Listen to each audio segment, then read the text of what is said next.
pemanis kata. Selamat datang. Awal bismillah, pembuka bicara. Bismillahirrahmanirrahim. Assalamualaikum warahmatullahi wabarakatuh. Yes. Ho ho ho ho. Ya, kita masih lagi ya bersama dalam persidangan psikologi perkhidmatan awam ke-25 dengan tema mengukuh daya tahan mendepani ketidaktentuan. Yang berusaha Puan Laila Nazura binti Nawi, penceramah kita pada slot 11.30 pagi ini. Tuan-puan peserta yang saya hormati, saya Nur Kamaliati Kamis, pegawai psikologi ya, bersama dengan anda sebagai host untuk sesi sidang sedari kita pada hari ini. Baiklah, sila pastikan bahawa tuan-puan berada di platform dan juga slot yang sebetulnya ya. Alright, kita sangat betul pada hari ini ya. Alright, kita berada di slot kedua sidang sedari. Alright, dengan tajuk cabaran BDR. Okay. Bekerja dari rumah ke berehat-rehat di rumah? Okay, alright. Dilema mengurus jabatan dan keluarga. Susah ke senang? Okay. Bersama dengan kita penceramah jemputan pada hari ini yang berusaha Puan Laila Nazura binti Nawi. Alright, merupakan seorang pengarah belia dan sukan, Jabatan Belia dan Sukan Negeri Kelantan. Alright. Okey, jadi kan ini merupakan sebenarnya kan kisah benar ni realiti, kisah benar. Di sebalik tabir kehidupan Puan pengarah kita, Puan Laila Nazura sebagai pengarah Belia dan Sukan, Jabatan Belia dan Sukan Negeri Kelantan. Wow. Nampak Jadi yang pertama tanggungjawab menguruskan rumah tangga. Alright, bertanggungjawab mentadbir dan juga mengurus jabatan, okey, warga kerja dan juga kemungkinan pada komuniti yang lebih besar, okey, di negeri Kelantan sana. Alright, so direpresent sebagai seorang wanita berkerjaya. Okey, peranan seorang isteri, peranan seorang ibu kepada 5 orang cahaya mata. Nampak hebat puan penceramah kita pada untuk slot kita pada hari ini. Alright, so saya kongsikan sedikit berkenaan dengan pengalaman bertugas beliau. Alright, so bermula bertugas pada 13 Disember 2013 hingga 1 Februari 2015 sebagai penolong Setiausaha Kanan Bahagian Pengurusan Sumber Manusia Kementerian Belia dan Sukan. Right. Seterusnya beralih ke sebagai timbalan pengarah IKTBN Bacok Kelantan pada 2 Februari 2015 sehingga 16 November 2017. Alright, seterusnya beralih pula, bertukar pula, berpindah pula, berhijrah pula sebagai pengarah Akademi Pembangunan Belia Negara Batu Gajah Perak. Bermula pada 17 November 2017 sehingga 30 September 2019. Sebenarnya banyak tau dia punya Puan Nazura punya peralihan, penghijrahan, okey, tempat bertugas. Okey, kerana telah memulakan perkhidmatan seawal 2001 ya Puan kan? Alright. So ni berkenaan dengan kerjaya hakiki. Berkenaan dengan penglibatan Puan Nazura dengan agensi luar, NGO juga tidak dapat dipertikaikan lah. Sangat aktif nampaknya. Alright. So dengan tidak melengahkan masa lagi sidang hadirin tuan-puan yang saya hormati sekalian. Okey, saya serahkan sesi seterusnya untuk run the session kepada yang berusaha Puan Laila Nazura binti Nawi. Dipersilakan Puan. Okey, terima kasih kepada Puan pengacara yang hebat lagi Okey, Assalamualaikum warahmatullahi wabarakatuh. Alhamdulillahirabbil alamin. Wassalatu wassalamu ala asyrafil anbiya'i wal mursalin wa ala alihi wa sahbihi ajma'in. Pertama sekali saya mengucapkan ribuan terima kasihlah kepada bahagian pengurusan psikologi JPA kerana memberi kepercayaanlah kepada saya untuk sama-sama berkongsi. Saya bukan penceramah dan saya bukan siapa-siapa pun.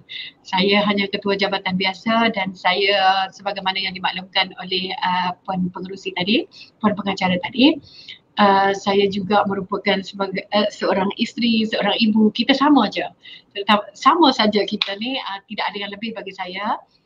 Cuma apa yang telah dimohon oleh pihak JPA supaya kita sama-sama kongsilah. sedikit sebanyak cabaran, terutama sekali apabila kita berhadapan dengan pandemik COVID, dan juga dalam masa yang sama anak-anak kita terpaksa mengikuti kelas PDBR-nya, kita juga PDR-nya, dan kita dalam masa yang sama kita ada juga kekangan-kekangan lain yang terpaksa kita hadapi dalam situasi sekarang. Walau bagaimanapun semua yang kita hadapi pada hari ini tidak lain dan tidak bukan ia bergantung pada diri kita lah. Yang tu yang saya pegang lah. Kita yang menguruskan kalau susah ataupun senang kita, sekurang-kurangnya kalau kita maklum kepada kawan kita pun, kawan kita hanya boleh mendengar. Tetapi dari segi penyelesaian untuk menyelesaikan apa saja masalah, ia bergantung kepada diri kita. Okay, sebagaimana yang dimaklumkan oleh Puan pengacara tadi, hari ini kita sama-sama kongsilah, kita berkongsi. Apabila kita kongsi, tidak ada benda yang betul, tidak ada benda yang salah lah. Cuma bergantung kepada diri kita masing-masing di mana mengikut kesesuaian. Jadi yang ni saya kongsi berdasarkan apa yang telah saya lakukan dan juga apa yang telah saya lalui sepanjang saya diberikan tanggungjawab dan juga amanah dalam mengendalikan jabatan di Negeri Kelantan, Jabatan Belia dan Sukan di Negeri Kelantan, dan juga dalam masa yang sama saya juga sebagai seorang isteri dan ibu. Okey, cabaran sebagai ketua jabatan dan mengurus keluarga sebagaimana yang dimaklumkan tadi oleh Puan pengacara, susah ke senang? Saya ni minta maaf banyak-banyak, saya ni memang tak boleh lari dah daripada dialek Kelantan. Sebabnya memang orang kata tulennya Kelantan. Okey, jadi jom kita sama-sama kita kongsi. Mungkin apa yang saya kongsi boleh tuan-tuan ataupun puan-puan tambah baik apa yang puan-puan alami ataupun orang kata ikuti sepanjang tempoh pandemik ni, boleh kita sama-sama kongsikan bersama-sama dalam slot ni nanti. Okey, next. Okey, sebelum tu saya perkenalkan diri saya. Okey, saya Laila Nazura binti Nawi, berumur 43 tahun. Saya ada 5 orang anak bertugas di Jabatan Belia dan Sukan Negeri Kelantan bermula pada 1 Oktober 2019 sehingga sekarang. Dan gambar tu gambar anak-anak lah tu. Okey, next. Okey, kandungan perkongsian yang saya akan cover hari ini ialah mengurus jabatan dan juga mengurus rumah tangga dan akhirnya kesimpulannya. Okey, next. Okey, mengurus jabatan. Kalau dibandingkan dengan seorang ketua jabatan lelaki, memang orang kata kita sebagai ketua jabatan wanita ni, kalau bahasa Kelantannya orang kata panggil tak dengar. Panggil tak dengar tu bukan apa. Kita sebagai seorang wanita, bermulanya kita bangun pagi tu, kita dah tersedia tugasan-tugasan yang perlu kita laksanakan. Berbanding dengan suami lah. Kalau saya tak tahu suami orang lain, tapi saya kongsi apa yang telah saya alami, apa yang saya lalui. Kalau suami ni dia bangun pagi, dia mandi, dia semayang subuh, dia fokus kepada untuk persiapan dia pergi kerja. Nah, tetapi kalau kita sebagai ibu, kita banyak benda-benda yang perlu kita fikirkan, terutama sekali bukan untuk diri kita tetapi lebih kepada untuk keluarga kita. Nah, supaya apa? Pengurusan keluarga sebelum kita melaksanakan apa-apa sahaja di office akan memberikan satu fokus ataupun satu impak yang besar kepada kita supaya pengurusan rumah tangga kita tu dia tidak akan mengganggu kita semasa kita di office.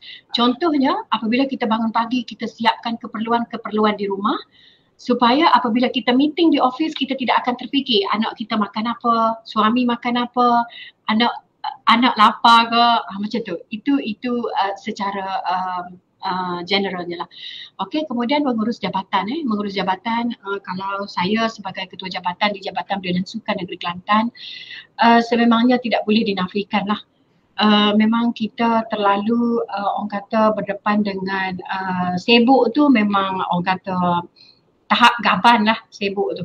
Dan kita di jabatan, kita pun jabatan belia, kita ada program sukan, kita ada belia, kita ada rakan muda dan kita ada juga pengurusan bersama dengan NGO belia dan sukan. Kalau saya di jabatan, saya ada 412 persatuan belia, manakala saya ada juga 382 persatuan sukan yang mesti kita orang kata kita santuni dan kita perlu uruskan dengan baiklah. Okey. Yang pertama dalam mengurus jabatan, kita fokus kepada tanggungjawab bukan jawatan. Kalau dalam satu-satu jabatan, contohlah kalau ini yang pengamalan yang saya amalkan dan sepanjang saya bertugas sebagai penjawat awam, kalau kita perhatikan seseorang pegawai yang melaksanakan satu-satu tugas berdasarkan tanggungjawab, insya-Allah kemudahan ataupun orang kata Allah akan lorongkan jalan mudah kepada kita. Tetapi sekiranya kita orang kata melaksanakan satu-satu perkara itu berdasarkan kepada jawatan, kita akan menemui jalan sukar. Contohnya, kalau kita sebagai pengarah, kalau kita sebagai ketua jabatan, untuk kita menggunakan mesin fotostat, kalau kita meletakkan kita sebagai pengarah, mungkin kita akan rasa malu, kita akan ego untuk kita nak tanya kita punya PAP, pembantu pejabat ataupun pra kita di pejabat, bagaimana kita nak menggunakan mesin fotostat tu. Sebab kita dalam kepala kita meletakkan kita ialah sebagai ketua jabatan dan dia ialah mungkin pegawai yang grade yang orang kata paling rendah di jabatan. Kalau kita tengok kepada tanggungjawab, benda itu semua orang kata benteng atau apa saja yang ada di hadapan kita, insya-Allah kita akan lalui dengan mudah. Jadi saya di peringkat jabatan, saya fokus kepada tanggungjawab, bukan jawatan. Kalau kita fokus kepada tanggungjawab, Waimah, Kerani, pemandu, dia akan jadi tim yang hebat bersama-sama dengan kita. Okey. Kemudian yang kedua, betulkan yang biasa dan biasakan yang betul. Yang ni memang saya tak nafikan sepanjang saya bertugas dalam Kementerian Belia dan Sukan hampir 19 tahun. Yang ni memang sukar sebab kenapa? Sebabnya kita biasanya kita budaya. Kalau katakanlah sebelum ni kita biasa contoh kalau surat-surat yang kita terima daripada jabatan lain, kita laksanakan macam contoh kita hanya masukkan dalam kotak contoh. Tetapi dia bukan dihantar bersama dengan fail. Contoh budaya satu-satu jabatan. Tetapi kalau bila kita datang kita nak satu-satu dokumen itu bersama dengan fail, mungkin akan menjadi satu benda baru kepada agensi tersebut. Jadi kita nak betulkan yang biasa dan nak biasakan yang betul tu bukan senang. Sebab contohnya kalau kita biasa kita makan nasi, contoh kalau kita biasa makan nasi, tiba-tiba hari ini kita mengarahkan ataupun kita memberitahu kepada kawan kita, hari ini saya minta you makan spaghetti. Mungkin dia tak boleh nak terima benda tu. Tetapi rupanya bila dia makan spaghetti tu, hasil spaghetti tu lebih sedap lagi daripada nasi. Itu ialah yang orang kata cabaran yang orang kata saya sebagai ketua jabatan wanita, bukan senang saya nak betulkan yang biasa. Apabila kita dah betulkan yang biasa, kita teruskan biasakan yang betul. Terutama sekali apabila kita sebagai ketua jabatan yang orang kata umur kita ni lebih muda sikit dan tempoh perkhidmatan kita pendek sikit berbanding dengan orang yang dah lama, ia amat sukar untuk kita betulkan yang biasa. Tetapi dengan apa yang kita ada, pengalaman yang kita ada dan kita minta Allah bagi kepada kita satu-satu orang kata jalan, insya-Allah kita akan dapat laksanakan dengan baik. Okay, next. Okay, next. Okey, kemudian beri keutamaan kepada perkara yang mudah. Contohnya kalau dalam satu di jabatan, contohnya kalau kita perlu menyiapkan dalam masa yang sama menyiapkan kertas kerja dan juga kita perlu menyiapkan satu surat. walaupun kertas kerja itu merupakan satu kertas kerja yang penting, surat pun benda yang penting, tetapi kita siapkan surat terlebih dahulu. Kerana apa? Kerana satu kertas kerja tu kita mungkin mengambil masa 1 jam, tetapi dengan satu keping surat yang kita akan hantar kepada agensi lain tu, kita akan ambil masa 5 minit, kita siapkan dulu yang 5 minit. Supaya apa? Apabila kita fokus kepada benda yang mengambil masa yang lama, kita akan dua-dua perkara itu tidak akan siap. Tetapi kalau kita fokus kepada benda yang ambil masa tu pendek, maksudnya yang pendek tu dah siap. Cuma kita fokus kepada yang lama. Bermakna satu dah siap, kita tinggal satu lagi. Tetapi kalau kita buat yang ambil masa yang lama ni, dalam masa yang sama kita ada lagi 2-3 perkara, bermakna kita akan 5-5 tak buat apa. Yang ni sedang buat, yang 4 lagi kemudian. Jadi fokus kepada yang ambil masa yang singkat, kemudian baru kita teruskan yang mengambil masa yang lama. Okey, yang keempat, beri tumpuan kepada perkara positif. Ketepikan seketika perkara negatif, tumpu kepada perkara positif. Pegawai bermasalah, kita berbanding dengan pegawai yang bagus. Jangan malu untuk belajar. Okey. Yang ni memang saya tak nafikan, dan saya rasa tuan-tuan dan perempuan yang ada bersama saya juga memang tak nafikan. Selagi kita dalam satu organisasi, selagi mana kita manusia, kita memang takkan sempurna. Dan ada di organisasi, ada pegawai yang bagus, ada pegawai yang kurang sikit, ada pegawai yang ketegak, orang kata tak, maksudnya degil, tak payah cakap apa, memang kalau kita suruh, dia memang tak buat. Dia buat sadar, sebab dia pun tahu kita pun bukan boleh buang dia, kan? Paling-paling tidak LLPP kurang, tu je. Okey. Yang ni, kalau pengamalan saya sebagai ketua jabatan, saya akan bagi tempoh kepada pegawai. Kita akan train pegawai, kita akan nasihat pegawai, dan sehingga sampai satu tahap saya akan ketepikan pegawai ni. Saya akan fokus kepada pegawai yang akan memberi penyampaian yang terbaik kepada jabatan, dan seterusnya akan memberi impak besar kepada jabatan dalam kita melaksanakan fungsi dan juga peranan jabatan. Bukan kata kita mengabaikan terus pegawai ni, bukan. Pegawai yang bermasalah bukan kita abaikan terus, tetapi kita ketepikan seketika, kita bagi fokus kepada pegawai yang betul-betul bagus. Maksudnya kita tumpukan kepada yang bagus. Kerana apa? Kalau kita meletakkan satu-satu perkara yang negatif dalam kepala kita, keputusan kita juga akan mempengaruhi sedikit sebanyak yang negatif. Sebab mungkin kita dalam keadaan marah kepada pegawai yang memang tak buat kerja tu, dia akan mempengaruhi sedikit sebanyak. Macam contoh, kalau kita sedang draft surat ke apa-apa, dia akan mengganggu kita. That's why letak dalam yang positif tu, ambil letak dalam kepala, yang negatif tu kita tepikan seketika. Supaya apa? Kita bukan nak jaga pegawai. Sekarang ni kita sedang menjaga kita. Kita sedang jaga kita supaya emosi dan juga tumpuan kita sebagai ketua jabatan ataupun orang yang mengendalikan satu-satu jabatan ataupun mana-mana pihak yang kita akan menguruskan jabatan ataupun organisasi kita, kita akan lebih smooth berbanding dengan kita duk fikir yang bermasalah ni, dia akan mengganggu. Contohnya kalau saya di jabatan, saya ada 80 pegawai yang menyerajui jabatan ni, kita ada 80. Kalau saya hanya ada 2-3 orang saja yang bermasalah, kalau saya ambil yang 3 ni letak dalam kepala saya, dia akan sedikit sebanyak mengganggu kepada 77 lagi pegawai yang sedang menantikan apa saja arahan daripada saya untuk diorang laksanakan tanggungjawab dengan baik. That's why yang bermasalah, yang negatif, kita cuba ketepikan.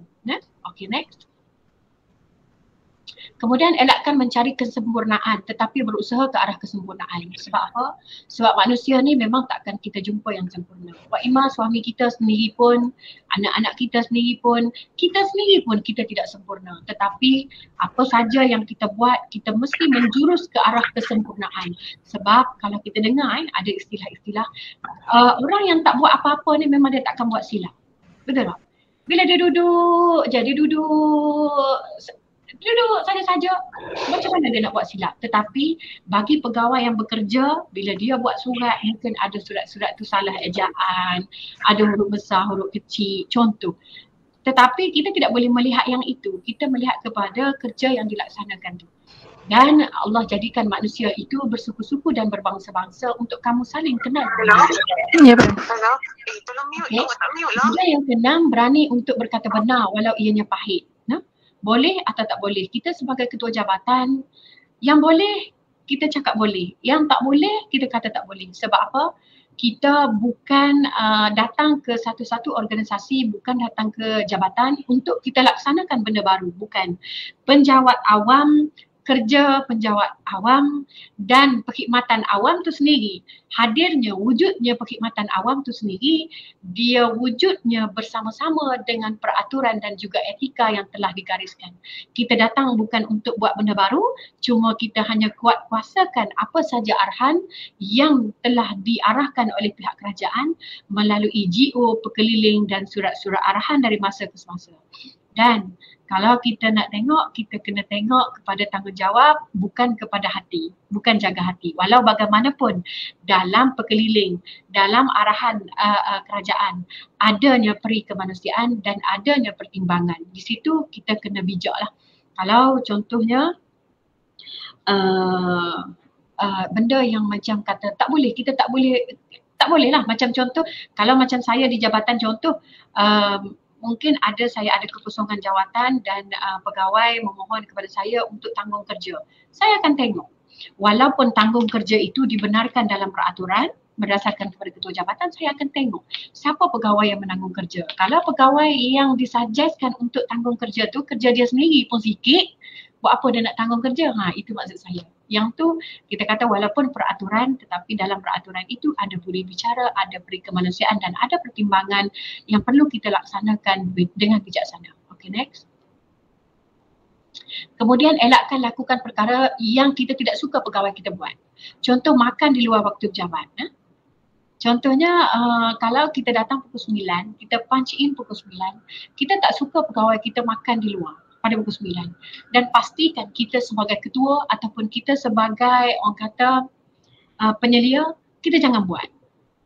Kalau contoh saya di jabatan, saya minta semua pegawai saya yang perempuan lah. Yang lelaki ni memang dia tak ada masalah sangat sebabnya dia memang sentiasa smart.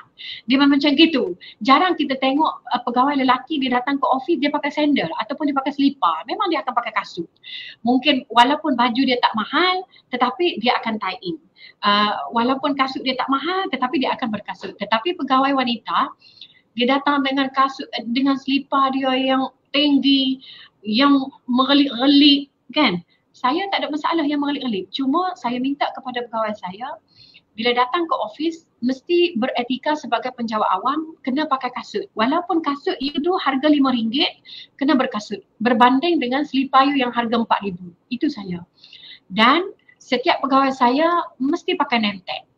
Walaupun semua pegawai di jabatan saya dah kenal dah pegawai saya ni nama siapa. Sebab apa? Sebab apabila kita datang ke office dengan pemakaian kita nak datang untuk bekerja, secara psikologinya kita datang ke pejabat, kita telah bersedia untuk kita laksanakan tanggungjawab yang kita telah diberi amanah dan kita akan diberikan upah pada setiap 25 hari bulan. Macam tu. That's why apa yang saya nak pegawai saya buat, saya dulu kena buat. Maksudnya saya mesti pakaian pakai name tag setiap masa, saya mesti kasut. Walaupun orang kata Kelantan ni jauh daripada JPA, kalau kita katalah macam KPPA jauh lah kata nak mari spot check ke apa, tetapi itu ialah pengamalan kita untuk kita terapkan diri kita supaya kita sentiasa bekerja, sentiasa bersedia untuk bekerja. Kalau kita tengok sekalipun, kalau kita datang office dengan seliparnya, dengan sandalnya, sekarang ni kita nak pergi pasar ke kita nak pergi supermarket? Kan? Lepas tu macam kalau kita sendiri dengan name tag pun tak ada, macam mana kita macam betul, sesekali kita akan adanya lawatan ataupun kita adanya klien ataupun adanya kita punya stakeholder kita yang akan datang untuk berurusan dengan kita. Tetapi dengan penampilan yang kita tonjolkan kepada kita punya stakeholder, sekurang-kurangnya 70% persepsi mereka untuk berhadapan dengan kita, dia lebih meyakinkan berbanding dengan kita yang macam kalau orang Kelantan kata seredeh, ya kan? Okey. Kemudian sama juga makan di luar. Makan di luar ni biasanya kalau kita tengoklah budaya. Saya tak tahulah budaya ke apa. Saya pun tak pasti. masuk office kita punch pukul 9 kita akan pergi makan. Tak. Saya memang bukan saya tak bagi pegawai saya makan. Kalau you datang punch card pukul 7.30, saya benarkan pegawai saya makan di luar sehingga pukul 9 saja. Sebab sekarang ni kerajaan telah buka untuk fleksi sehingga jam 9. Tetapi selepas pukul 9, semua pegawai tidak dibenarkan makan di luar office kecuali dalam pantry. Kalau nak makan dalam pantry office, makanlah daripada pukul 9 sampai pukul 6 petang. No problem, saya tak ada masalah. Tetapi bukan di luar pejabat. Sebab apa? Sebab saya sebagai ketua jabatan, saya sedang melaksanakan tanggungjawab untuk saya menjaga imej jabatan dan dalam masa yang sama saya juga menjaga imej perkhidmatan awam itu sendiri. Saya tak nak asbab daripada pegawai saya jadi orang akan labelkan memang macam tu pegawai kerajaan pukul 9 makan, 10 makan, 11 makan je pegawai kerajaan. Bukan saya tak bagi makan, tetapi apabila 9 dan ke atas makan hanya di pantry. Okey. Kemudian beri tumpuan kepada urusan kerja saja, elak hal peribadi. Minta pegawai sediakan air, beli makanan, masak makanan. Kita sebagai ketua jabatan ataupun kita sebagai orang kata penyelia, kita perlu elakkan perkara macam ni. Kecuali kita ni memang dah ada PA khas untuk menjaga kita dari segi sebab mungkin kita bila dah sampai tahap kita ada PA, kita mungkin seorang yang terlalu sibuk sampaikan kita tak sempat nak buat benda ni. Okey, jadi mungkin kita boleh, tetapi sekadar kalau macam ketua jabatan biasa macam saya, kita cuba elakkan, kita jangan campurkan hal-hal peribadi. Ada juga pegawai-pegawai jabatan yang kawan-kawan saya cerita, ada ketua jabatan yang minta petang buat air, petang-petang masak bubur, kemudian masak macam-macam. So minta pegawai ni masak. Jadi pegawai dia akan bercakap sebab pegawai ni dalam masa yang sama dia bukan datang ke office untuk memenuhi permintaan kita ni. Dia sedang melaksanakan tanggungjawab yang diamanahkan kepada dia melalui pelantikan dia sebagai penjawat awam. Jadi kita cuba elak. Sekali-sekala kita minta tolong sambil-sambil dia pergi beli makanan dia tu okey lah. Tetapi kalau macam hari-hari kita telah menzalimi pegawai kita dengan penganiayaan secara tidak sengaja. Okay, next.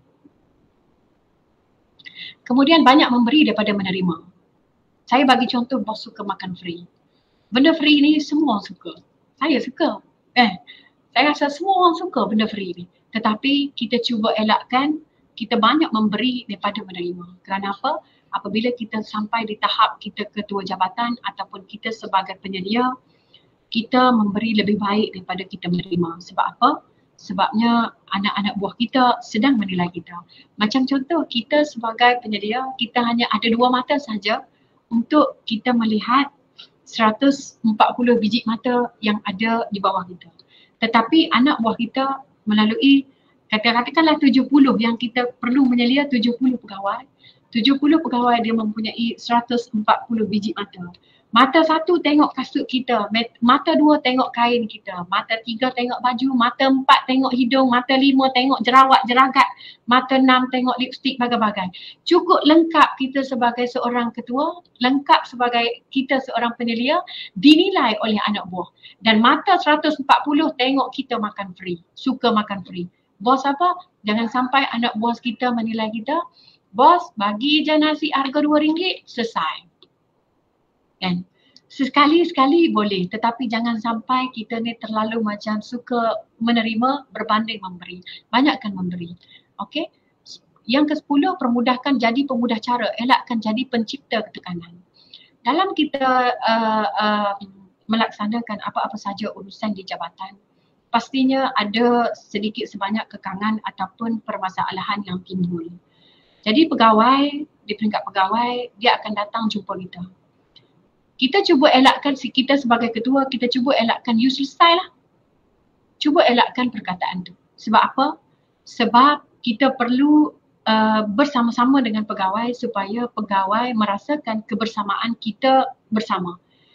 Contohnya, kalau pegawai ni dia tak akan datang jumpa kita kalau dia tak ada masalah. Biasanya dia akan datang jumpa kita untuk menyelesaikan masalah. Kalau tidak, dia hanya menyelesaikan masalah tu di peringkat dia aja. Jadi bila pegawai datang, kalau dia dah sampai satu tahap, dia dah tak boleh dah. Tidak menjadi satu kesalahan dan tidak menjadi satu benda yang mengaibkan kalau kita yang angkat telefon sendiri dekat JPA, bahagian pencen ke, kalau berkaitan dengan pencen. Apa saja tidak salah bagi kita dan tidak merugikan pun bagi kita sebagai ketua jabatan untuk membantu pegawai itu. Secara tidak langsung, pegawai akan merasakan ketua jabatan dia ataupun penyelia dia bersama-sama dengan dia dalam melaksanakan satu-satu perkara di jabatan. Okey. Kemudian tidak perlu cari sayang manusia. Kita tak akan jumpa. Dalam di jabatan saya kalau mungkin kalau puan pengacara ataupun puan Fairuz ke, dia dah kenal saya. Memang saya ni mungkin diklasifikasikan bos yang garang lah tu. Tetapi saya garang saya, teguran saya hanya kerja saya sahaja. Saya tidak menyentuh hal-hal peribadi pegawai supaya pegawai tahu benda yang saya tegur, benda yang saya larang itu berkaitan dengan kerja, bukan berkaitan dengan peribadi. Peribadi saya tak campur, okey? Kalau kita nak cari semua pegawai sayang kita, memang kita tak akan jumpa dalam dunia ni. Sampai akhirat pun tak akan jumpa. Kerana apa? Kerana kita tengok kisah Rasulullah. Rasulullah sallallahu alaihi wasallam, kita selawat kepada Rasulullah setiap hari, insya-Allah di akhirat nanti kita akan dapat syafaat daripada Rasulullah. Tetapi apa yang kita dapat lihat daripada penceritaan yang Allah nyatakan di dalam Al-Quran kepada kita, bapa saudara Rasulullah sendiri yang tidak suka kepada Rasulullah dan mengkhianati Rasulullah. Betul tak? Jadi yang detail-detail itu kena tengoklah sirah tu.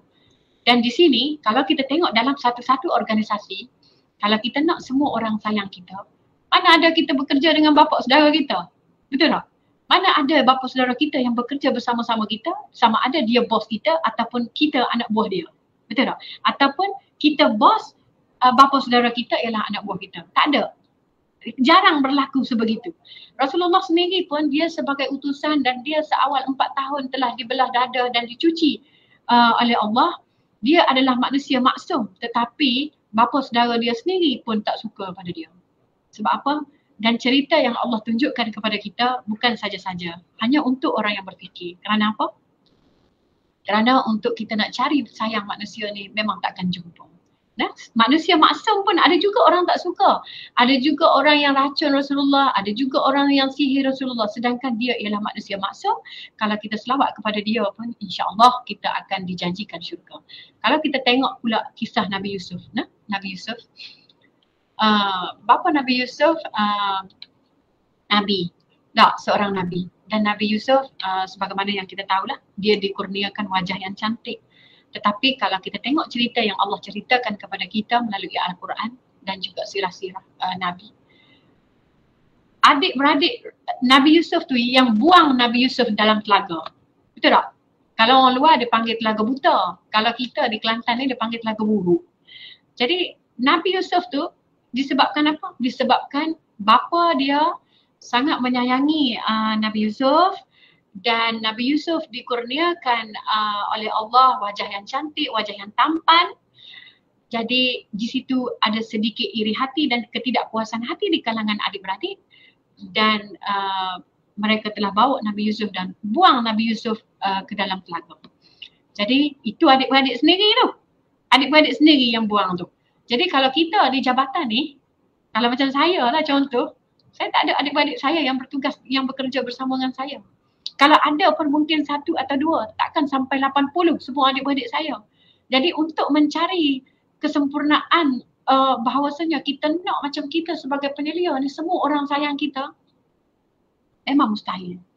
Memang mustahil. Sama juga kisah Habil dan Qabil. Habil dan Qabil dia merupakan anak Nabi Adam dan juga Hawa. Nabi Adam dan Hawa dia manusia yang pertama yang diciptakan dan diturunkan daripada syurga. Kemudian lahirnya Habil dan Qabil, dan Habil dan Qabil ini merupakan manusia yang pertama yang berbunuh-bunuhan. Kerana apa? Kerana tidak puas hati. Dan dia kalau kita tengok penceritaannya, ayah dia dan mak dia adalah manusia yang pertama diturunkan daripada syurga. Kalau kita nak mencari semua orang sayang kita, memang kita takkan jumpa di pejabat ataupun di mana-mana. Cuma Allah kata, redallah, maksudnya Allah akan reda apabila kita mendapat keredaan daripada kedua ibu bapa kita. Maksudnya kita buat baik. Tetapi kepada orang lain tu Allah tak kata, sebab memang kita takkan jumpa. Ini saya bagi kisah-kisah yang orang kata diceritakan dalam Al-Quran supaya kita relate. Dan apa yang telah diceritakan oleh Allah di dalam Al-Quran itu berkaitan dengan kisah-kisah Nabi, kisah-kisah dengki, khianat. Itu ialah bagi orang-orang yang berfikir. Bukan bagi orang-orang yang mendengar. Kalau bagi orang-orang yang mendengar, dia hanya sekadar mendengar saja. Bukan bagi orang-orang yang melihat, dia hanya melihat saja, tetapi bagi orang-orang yang berfikir. Kerana apa? Penceritaan ni Allah tunjukkan kepada kita bahawasanya zaman Rasulullah, zaman Nabi-Nabi, perkara ni memang semua dah ada. Sama juga kisah Nabi kita tengok, Nabi solat, apabila Rasulullah solat di masjid, di belakang Rasulullah adanya seorang hamba Allah yang dia ni sentiasa solat di belakang Rasulullah. Dan kalau kita tengok orang yang boleh solat di belakang imam tu bukan calang-calang orang. Bukan orang-orang biasa. Orang-orang yang sangat luar biasa ketakwaan dia. Tetapi apabila hamba Allah ini sujud dan rokok seketika solat, sahabat-sahabat Nabi yang berada di belakang tu, dia nampak gantungan-gantungan berhala. Di sini apa yang saya nak kaitkan ialah zaman Rasulullah, zaman hidup dengan sezaman dengan Rasulullah sebagai manusia yang maksum, pun sudah ada orang-orang yang munafik. Apatah lagi zaman kita yang penuh dengan pancarobanya, penuh dengan kemaksiatannya. Tuan-tuan dan puan-puan, fikir-fikirlah, maksudnya macam itulah. Jadi siapa nama orang tu ialah Abdullah bin Ubay. Siapa nak kenal lagi Abdullah bin Ubay tu siapa? Boleh tengok, boleh dengar cerita-cerita yang ni lah, boleh dapatkan kisah-kisah Rasulullah. Okay, next. Sentiasa terbuka dan belajar menerima kritikan, teguran, komen, perkara yang kita tidak suka. Elakkan daripada menilai siapa yang bercakap, tetapi dengar apa yang dia cakap. Yang ni pun sama juga. Kita kena sentiasa terbuka. Memang saya tak nafikan. Saya sebagai manusia, saya suka benda yang cantik-cantik. Saya suka dengar benda yang indah-indah. Tetapi dalam masa yang sama, apabila kita diberi tanggungjawab sebagai penyelia ataupun ketua jabatan ataupun apa saja yang jawatan kita itu yang memungkinkan kita ada orang-orang di bawah kita, kita perlu bersedia dan terbuka untuk menerima komen dan kritikan.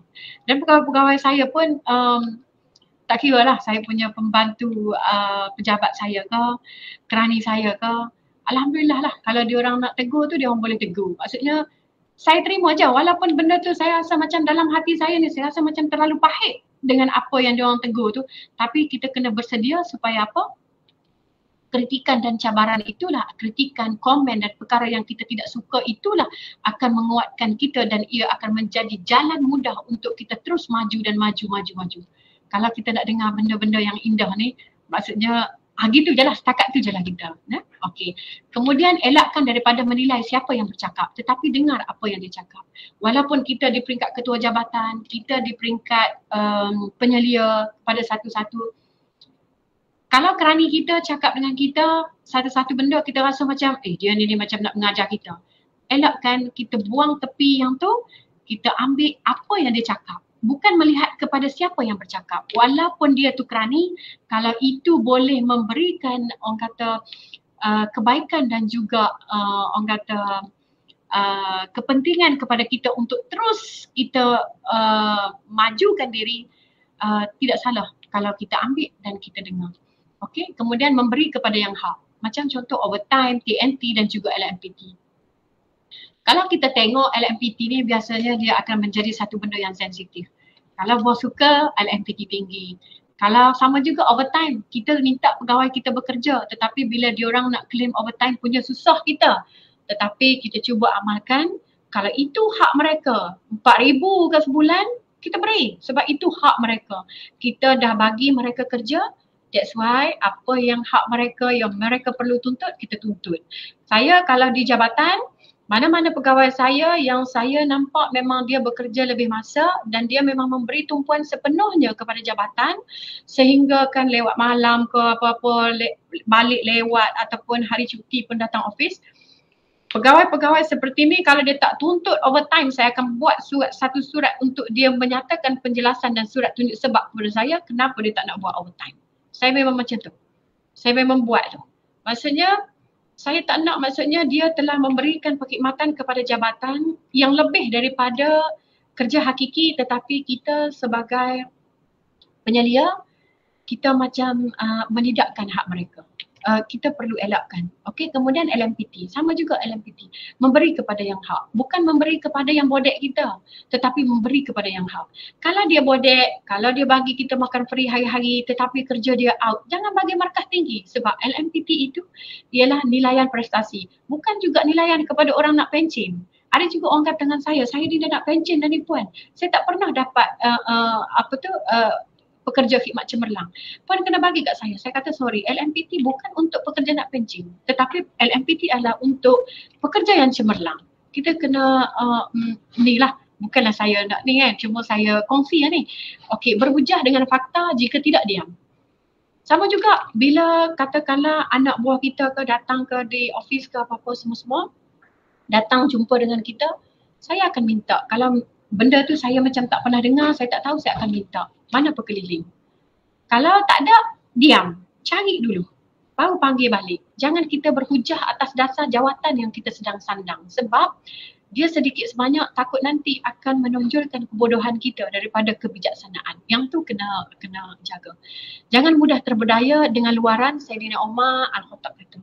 Maksudnya, kalau kita tengok yang kata-kata daripada Saidina Umar Al-Khattab, dia kata, jangan kamu terpedaya dengan orang kata dengan merdunya alunan ayat-ayat suci Al-Quran yang dibacakan oleh seseorang, dan jangan juga kamu terpedaya dengan lamanya seseorang itu bersujud. Maksud apa di sini? Maksudnya Saidina Umar kata kita ni tidak boleh melihat kepada luaran semata-mata. Kalau kita tengok dia baca Al-Quran bagus, betul, Al-Quran itu memang dituntut, tetapi itu bukan satu benda yang orang kata mandatori untuk kita menilai seseorang itu bagus. Dan sama juga kalau kita sembahyang dengan dia, kita tengok lamanya dia sujud, belum tentu itu bukan menggambarkan dia yang sebenar. Okay, next. Okey, kemudian di rumah.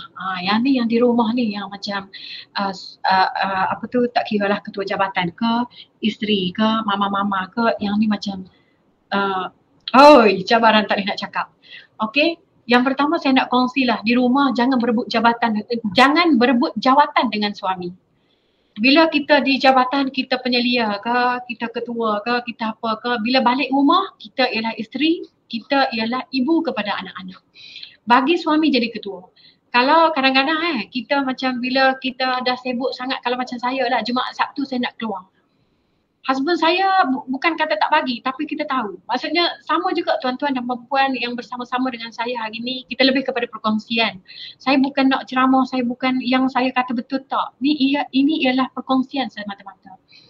Kita tahu dia bagi ke dia tak bagi. Kalau kita nampak memek muka dia tak bagi, jangan keluar. Sebab apa? Kalau kita keluar, dalam rumah tangga kita sedang mencari kebahagiaan. Kalau kita keluar, kita akan memberi macam satu benda yang macam mencabar dia lah. Kalau dia tak cakap tak boleh, dia pun tak cakap boleh, jangan keluar. Biar dia jadi ketua di rumah. Sama juga bila dia melarang anak-anak, kita diam dulu. Apabila dia dah reda, baru kita cakap dengan dia. Maksudnya yang abang tegur tu molek gini.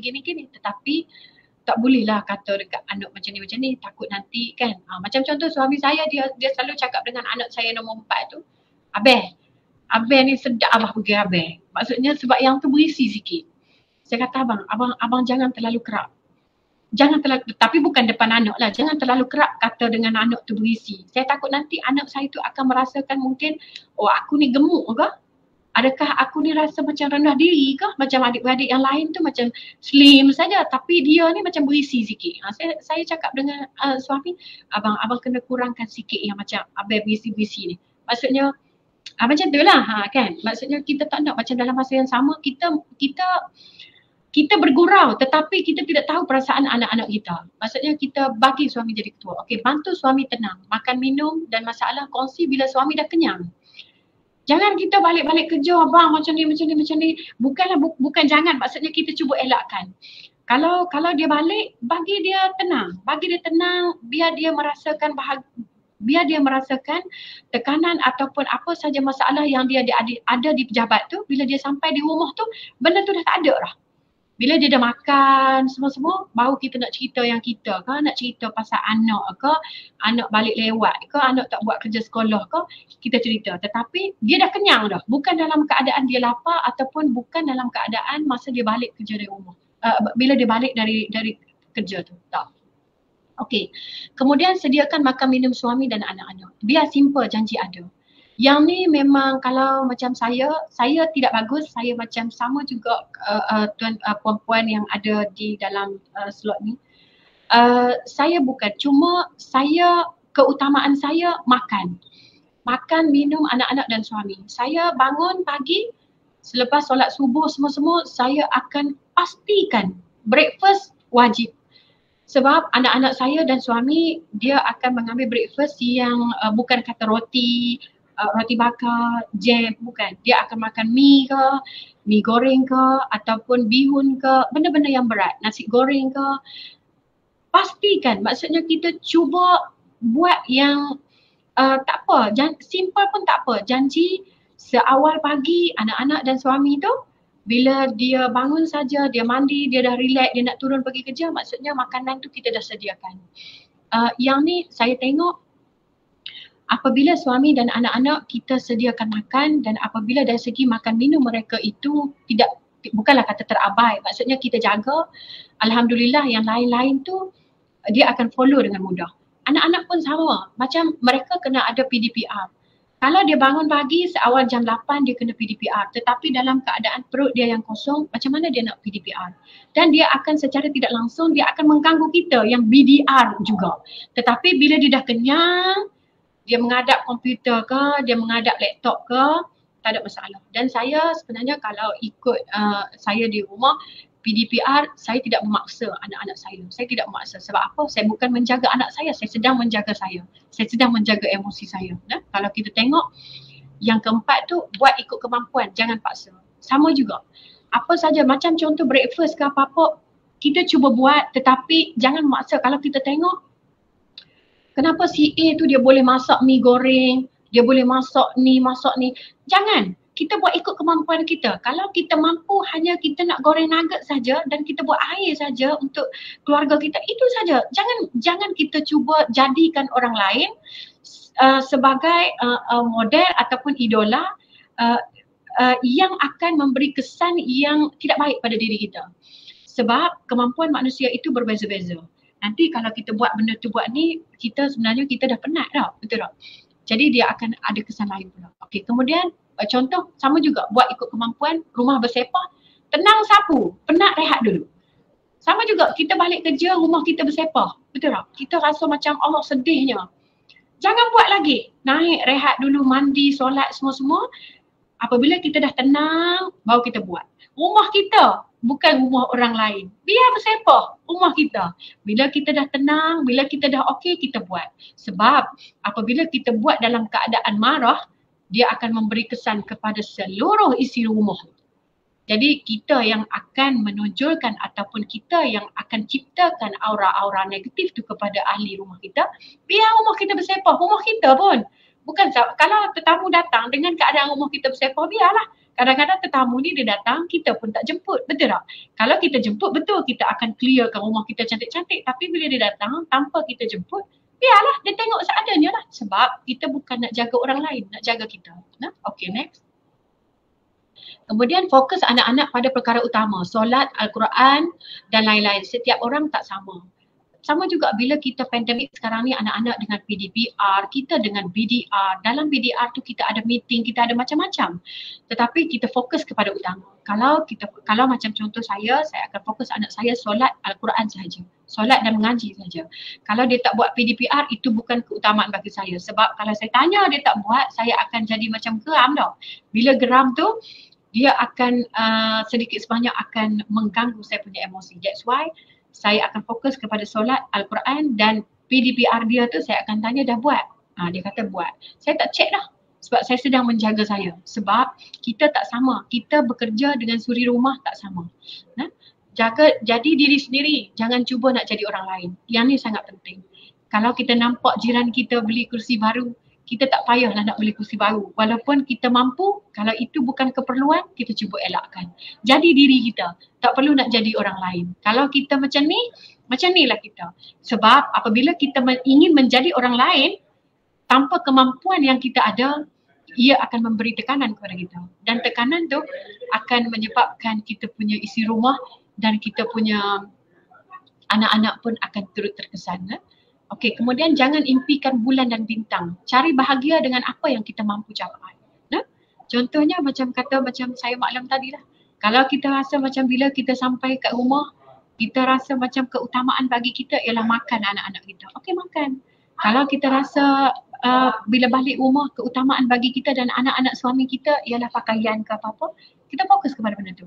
Cari bahagia mengikut kemampuan kita. Apa yang suami kita suka, apa yang anak-anak kita suka. Tak perlu kita nak menjadi orang lain. Sebab bahagia yang kita cari, bahagia yang kita nak capai, kita saja yang tahu. Orang lain memang tak tahu. Sama juga kalau saya 4 kali PJJ. Suami dengan anak-anak di sini, saya dekat Kuala Lumpur lah, dekat Perak lah, macam-macam.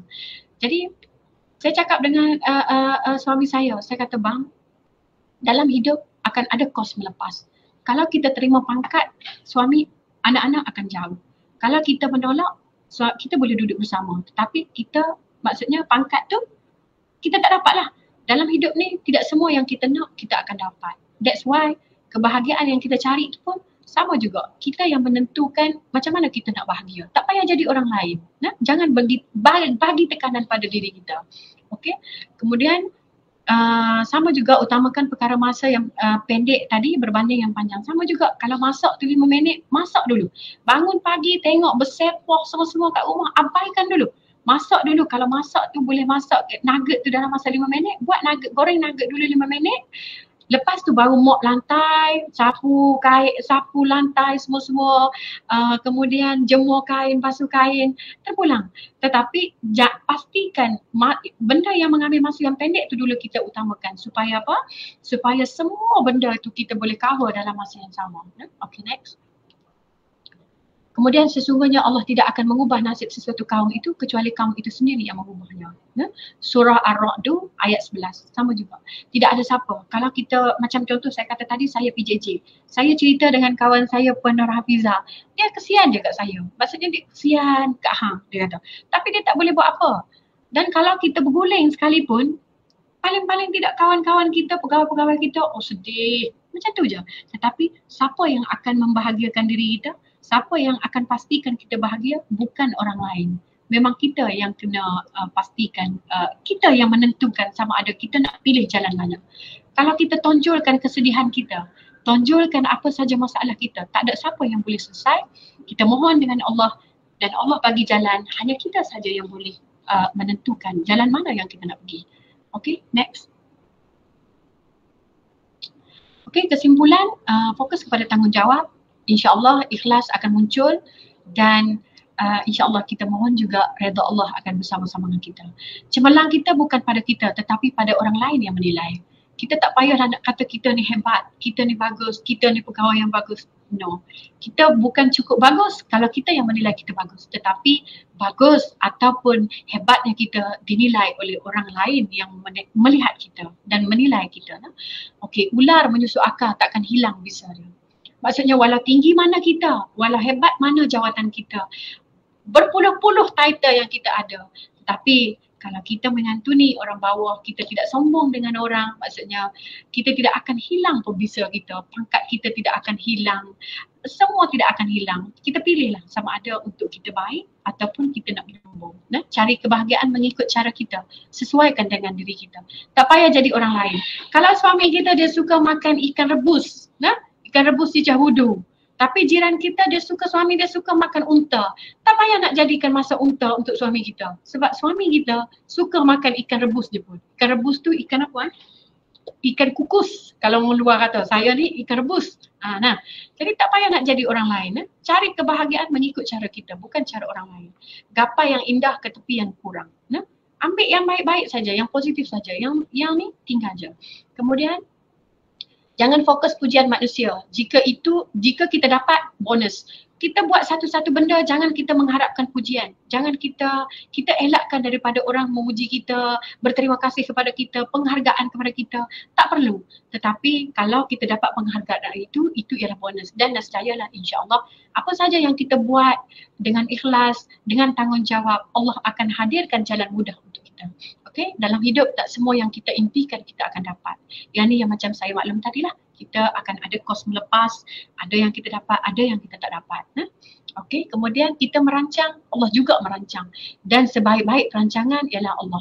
Wa makaru wa makarallah, wallahu khairul makirin. Maksudnya Allah merancang, kita juga merancang, dan sebaik-baik perancangan ialah perancangan daripada Allah untuk kita. Kerana apa? Kerana kadang-kadang kita rasa, okey, yang ni kita rasa kita perlu dapat ni. Pangkat ni kita perlu dapat ni. Contoh, kita ni memang layak dah ni. Tapi itu yang kita rasa, tetapi tidak bagi Allah. Dan kita juga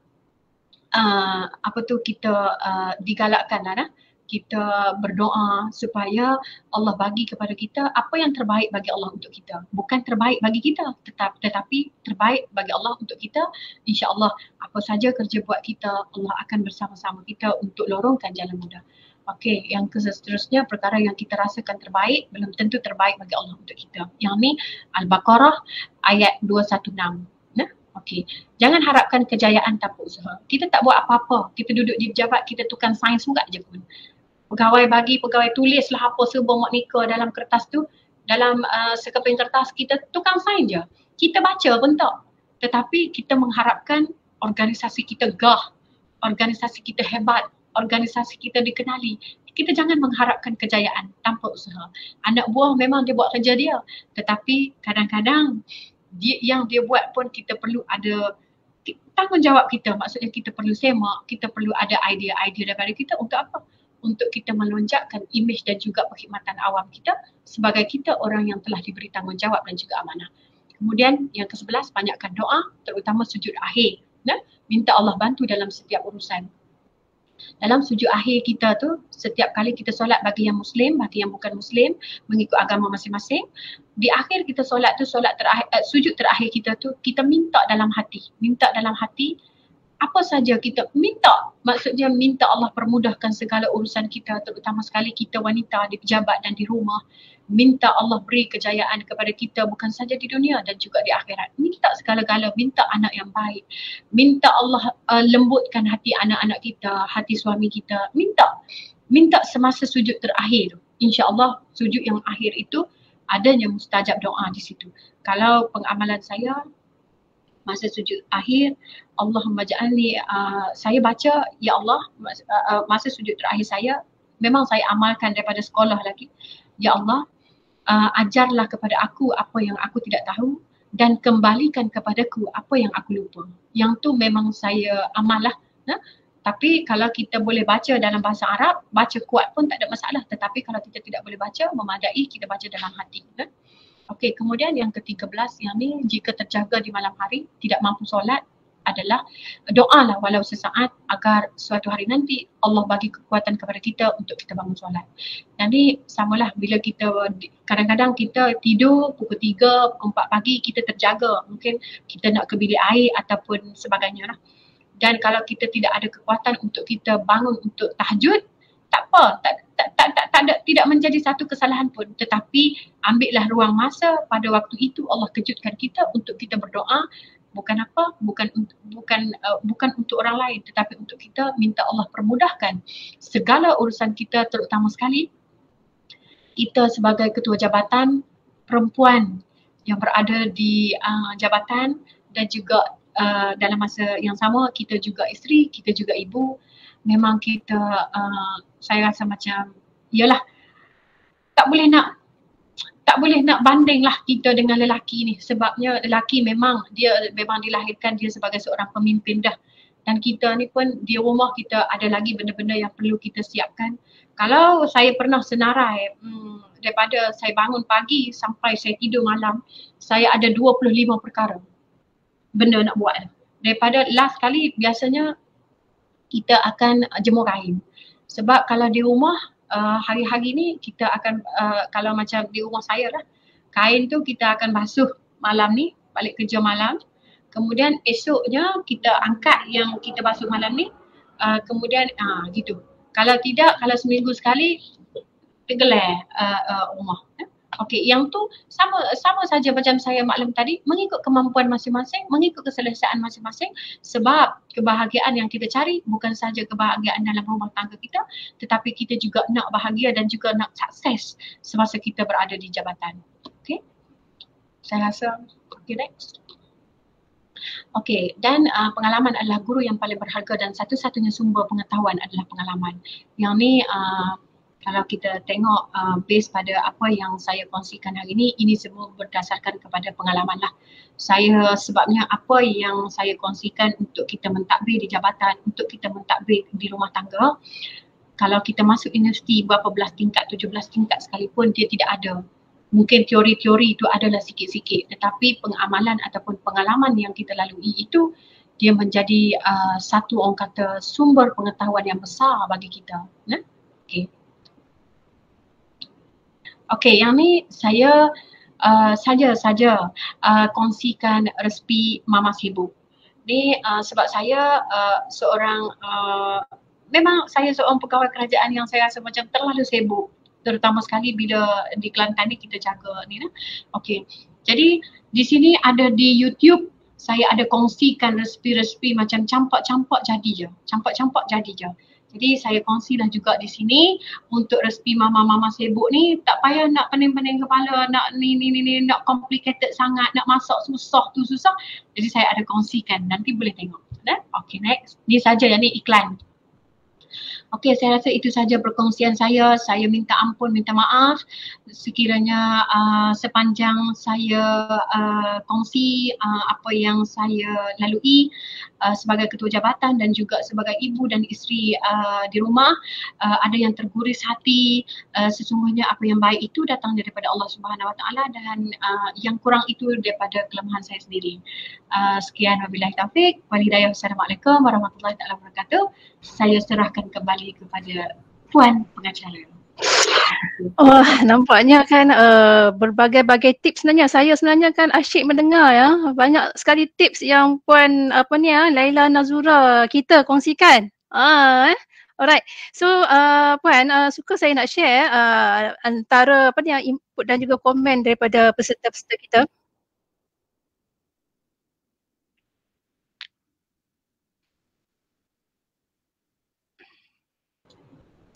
Safra, buka slide tadi Safra.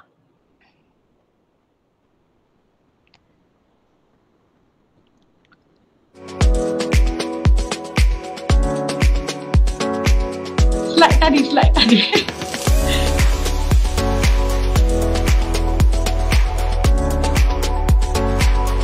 Alright, boleh ya? Boleh kita teruskan? Boleh. Alright, okay. Daripada Encik N. Zairi Ainur Syahriah. Okay, tadi kan ada Puan share berkenaan mengatakan bahawa pegawai lelaki ni dari segi keterampilan tu mudah sikit untuk diurus lah. Sebenarnya daripada pegawai wanita. Okay, so sahabat kita ni kata pegawai lelaki memang tak ada masalah tentang attire, tapi lelaki yang selalu MIA pula. Dia tambah sikit belakang Puan. Sebenarnya kan ada perkaitan MIA dengan dikatakanlah pandangan sahabat kita tu MIA dengan pegawai lelaki ya. Okey, tapi saya rasa di jabatan Puan Jabatan Belia dan Sukan Negeri Kelantan Puan pengarahnya sangat menjaga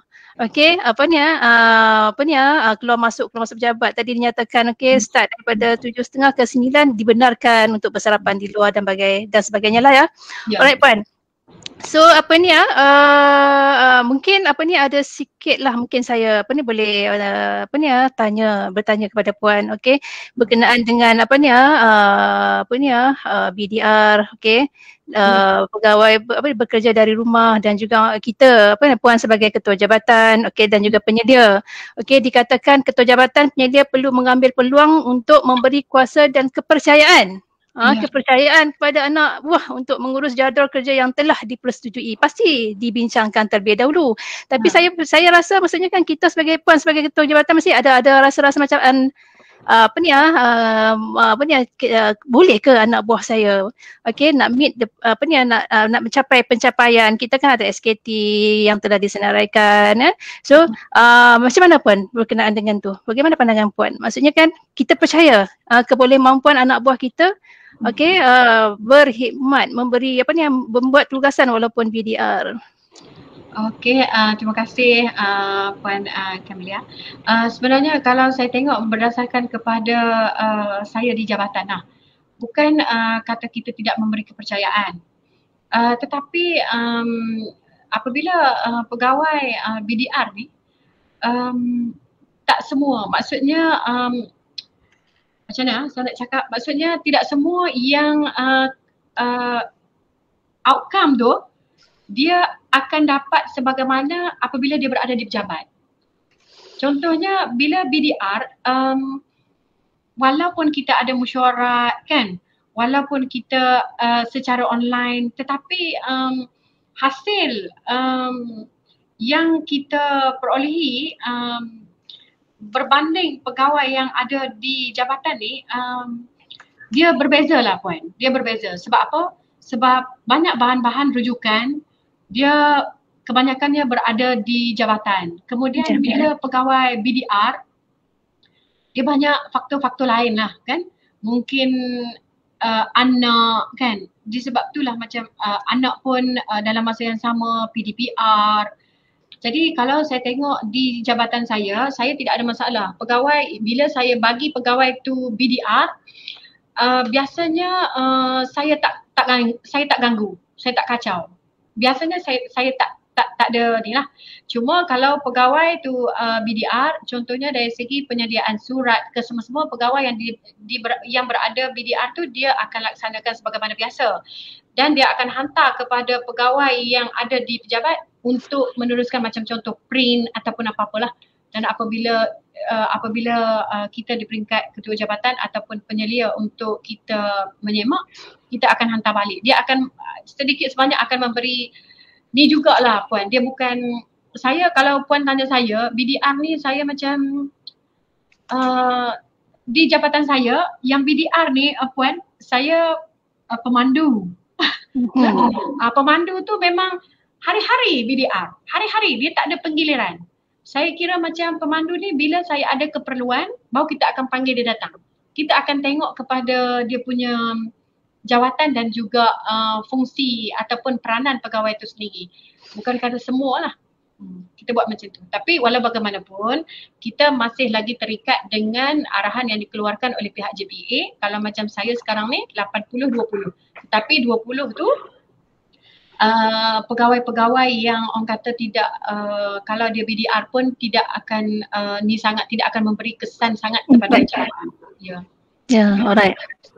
Okay, saya suka nak kongsi jugalah sebenarnya kan, saya tertarik dengan puan punya cara berfikir dan juga idea-idea yang dikongsikan oleh puan tu. Apabila dilihat, puan mempunyai pendidikan Master Psikologi Industri Organisasi daripada Universiti Malaysia Kelantan. Memang kenalah. Memang kenalah dengan jawatan ataupun tanggungjawab yang diberi itu kan kepada puan buat masa kini tu. Alright, jadi kan sebenarnya puan kan dalam mengurus jabatan dan juga rumah di rumah, ketika berada di rumah kita memegang berbagai peranan sebenarnya kan dari hari ke hari, antaranya sikap ataupun karakter ataupun kita punya pendirian tu tegas, ada kelembutan. Saya lihat tadi dalam ketegasan ada kelembutan, hikmah dan juga pengajaran yang baik seperti mana yang dianjurkan oleh agama kita sendiri. Bil hikmah wa mau'izatun hasanah. Hikmah dan juga pengajaran yang baik seperti mana yang puan amalkan, tunjuk teladan yang baik kepada warga jabatan. Alright, dan juga pertimbangan segera tu perlu juga puan pertimbangan segera, bijak dalam erti kata kan puan lebih saya lihat kepada menjaga jiwa dan diri kita yang paling penting. Ya. Okey, maksudnya kan itu yang apa ni, yang first, yang pertama, menjaga diri, menjaga jiwa yang sangat penting puan ya. Ya. Alright. So supaya kita tak sakit. Ya. Okey, kita nak elak supaya kita tak sakit macam tu ya. Ya. Alright. So apa ni alright, seterusnya mengseimbangkan. Okey, ada work life and balance lah. Alright. Ada masa ketika kita buat time out untuk apa ni, release, tarik nafas, benda yang simple, tarik nafas kan, seperti mana ada komen daripada peserta apa ni, audience kita, maksudnya kan buat kerja rumah dalam keadaan yang tertekan, tongtang bunyinya, berbagai-bagai bunyi keluar. Alright. Okey, keseimbangan dari segi kerohanian, spirituality, agama tu maksudnya kita letak di depan. Betul tak puan? Okey. So dan juga yang paling penting menjaga kesejahteraan jiwa. Okey, saya lihat tu intipati yang penting, jiwa tu perlu dijaga. Alright, dan akhirnya akan lead kepada kita menghargai orang lain, kita menghargai diri kita. Yang paling penting, priority diri kita, menghargai diri kita, anak-anak buah kita, family kita, anak, suami, dan juga akhirnya mungkin akan rasa lahirnya rasa syukur lah, bersyukur puan. Ya. Betul ya? Betul. Ya. Itu yang kemungkinan yang cycle yang berlaku kepada puan dalam menguruskan cabaran bekerjaya dan juga di rumah puan ya. Nampaknya alright. Okey. Ada juga para peserta kita, pendengar kita beri komen, alright, sebab kita ni yang kerja nak buat house course kena ada mood tenang. Ya. Alright, dia orang nampak tu, dia orang dapat intipati ketenangan, apa-apa yang you have to bertenang. Ya. Tenang sangat perlu dalam mengurus jabatan dan juga mengurus diri sendiri puan ya. Ya. Alright. Nampaknya ada soalan-soalan yang lain ke daripada peserta-peserta kita, pendengar-pendengar kita? Alright. Puan, perkongsian terbaik puan. Alright. Nampaknya kan pendengar tu sangat berpuas hati ya, pendengar daripada kita untuk surat kita pada hari ini sangat berhati, perkongsian yang terbaik. Alright. Okey, setuju sangat, banyakkan berdoa, mohon baik-baik, doa baik-baik, insya-Allah dapat yang baik-baik. Okey. So nampaknya surat kita ni dah sampai ke penghujungnya. Alright. Jadi saya ucapkan banyak terima kasihlah kepada yang berusaha puan Laila Nazura binti Nawi. Alright, sangat mantap dan juga pengisian yang sangat padat daripada puan. Alright. So insya-Allah kita akan bertemu lagi di platform yang lain. Alright. So pada pendengar seterusnya, tuan-puan yang seterusnya pada petang ini, jangan lupa ya, kita akan bersiaran ataupun slot yang seterusnya pada 2:30 petang nanti untuk slot-slot yang lebih menarik. Okey, jangan lupa ya untuk mengisi borang penilaian. Alright, program kita untuk setiap slot.